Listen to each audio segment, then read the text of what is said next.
here at Cozy Dog. Yes, we are. With Josh. How you doing, Josh? Nice to meet you. Good to meet you. So, I don't know. Tell me about this place. Well, Cozy Dog was my grandfather's creation. Uh-huh. When he was still in the military, before he got discharged honorably, he came up with the idea. He saw a corn dog being baked when he was away. I believe it was in Oklahoma. But anyway, he came up with the idea. He thought there's got to be a quicker way to do it because it was taking about 20 minutes or so for it to be baked. To bake the corn dog. Okay. So he had a friend, his father owned a bakery, and he asked him just casually one day, he's like, do you think there's any way your dad can come up with a batter that would stick to a hot dog that we could submerge in hot cooking oil and basically deep fry it? Sure, yeah. So some time went by, and just out of the blue, he got a call from him saying, hey, we got a batter we want you to try. Really? So they sent the batter over, tested, experiment, some fails, some successes, went back and forth to get the spice and seasoning right for how we wanted it to taste. And he tested it out in the mess hall. Okay. So that's one way it was gotten the nickname, the GI hot dog.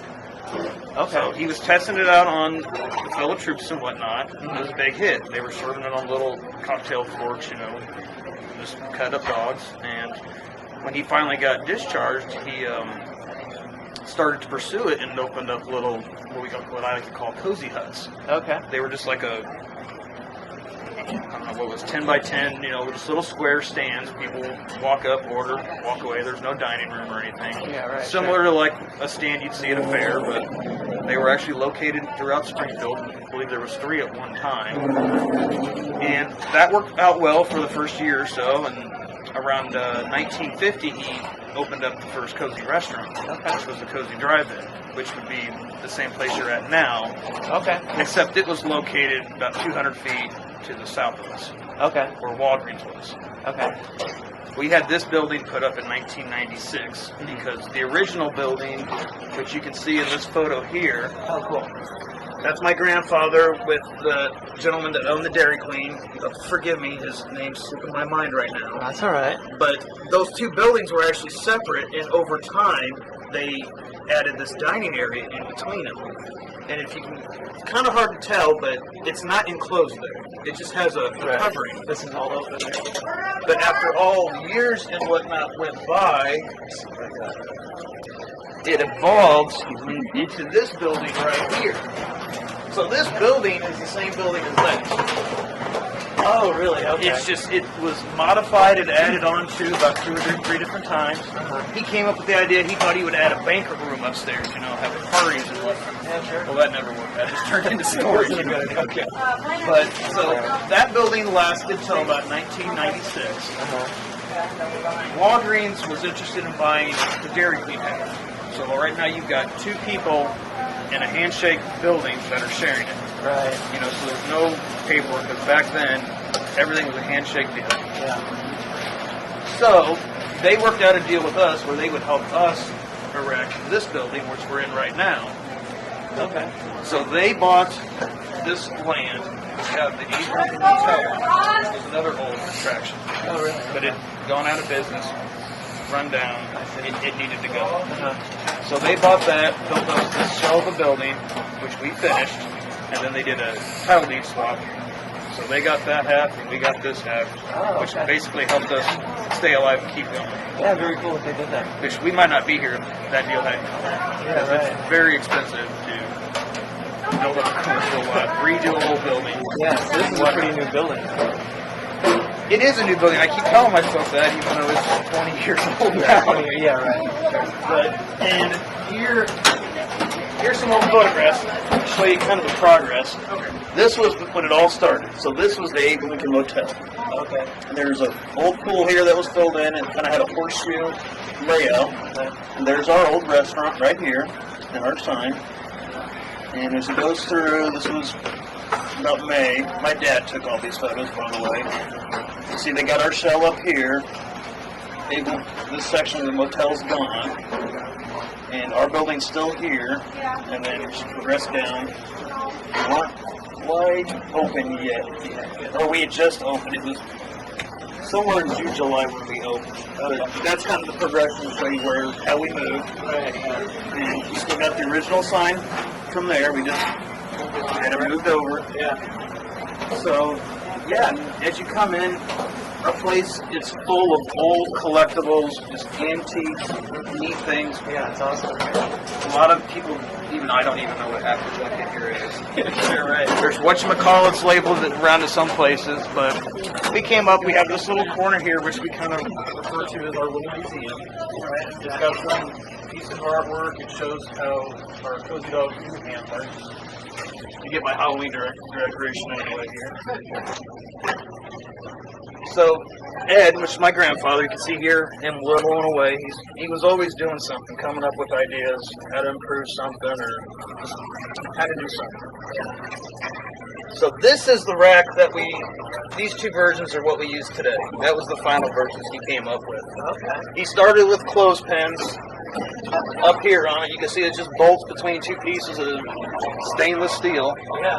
And we stick popsicle stick into a hot dog, and you flip it on the rack so you can dip it down in the batter, Right. and then put it in the fryer to cook. And that was a revolutionary. That was it. That was it. And then he messed around with these. You can see this one held 1, 2, 3, 4. That one was 5. That one up there might have been 6. Just messed with different fryers. And we ended up just settling on this. This seemed to be the best size for the majority of fryers you could find. We built a rack that would sit in there, so you could have your cozy racks here, and in the back you have the baskets to cook other things like mushrooms, cheese sticks, rings, things like that. Yeah. And so that's the way everybody does corn dogs now. Yeah, most of them they're all either hand dipped and they clip into clips on the side of a fryer. Uh-huh. To my knowledge, we're the only place I've seen that actually has their own holders Oh, okay. that dip. If there is somebody else, I haven't seen. So that's our claim. And so the holders, so you can just. Yeah, he did patent those, so those are Oh, okay. Cozy Dog patent. He came up with that all on his own. That's cool. How long do they cook? The Cozy Dogs, they take about 2, 3 to 4 minutes to cook. Okay. There's a lot of different things, just temperature of outside, humidity, how old the oil is, how thick the batter is. But about 2 to 5 minutes, you'll get a good golden corn dog, Cozy Dog out of Yeah, there. it's great. Crispy on the outside. So you guys still using the same batter? Same batter, same recipe, yep. Right. Same holders. We Yeah. just repair them and keep going. They last forever. They last forever. Let's see here, our layout's changed quite a bit. We've always been we call it like a cafeteria style. The old restaurant, you'd come up to the counter, and we'd have a stack of trays, and you'd grab your tray, and then you'd order, and as we made it, we used to just throw it out on the trays. You'd go down the line, and then the cashier would look at it and ask you what you had and add it up, kind of like the old cafeteria style.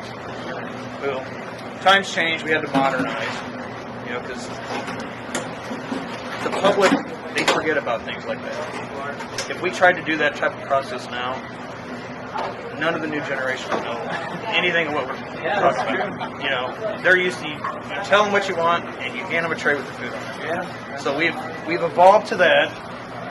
And I have to tell this little story because it was so funny when we switched from doing that. Because everybody come in and they start looking around like, where's the trays?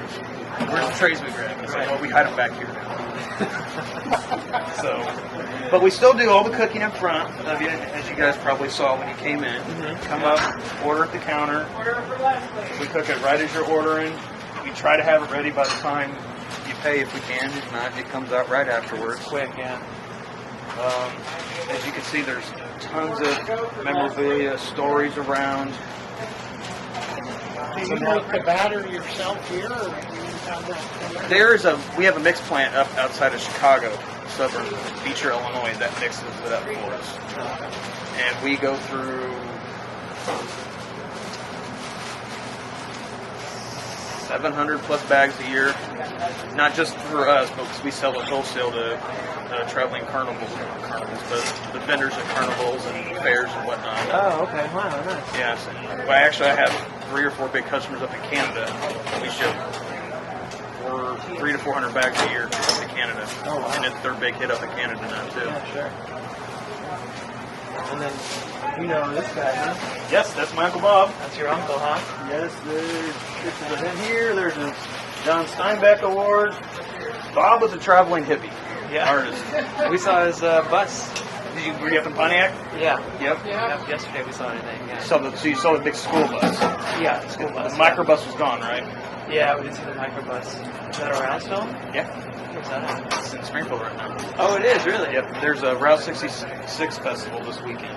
Oh, that's right, yeah. So they haul it down every year for that. Uh-huh. And my cousin, Jimmy Graham, which is actually Bob's son, got his white Mustang. And he's going to have that downtown also. Oh, okay. So if you guys have time, it's an open public event. It's free to go. Yeah, it's happening like right now, isn't it? It's getting ready to start. If you see the people lining up outside, there's going to be a car cruise coming down, heading downtown. So it's once they start going down there, then it's open till, I don't know, 9 or 10 o'clock tonight, however it goes, and it opens up all day tomorrow.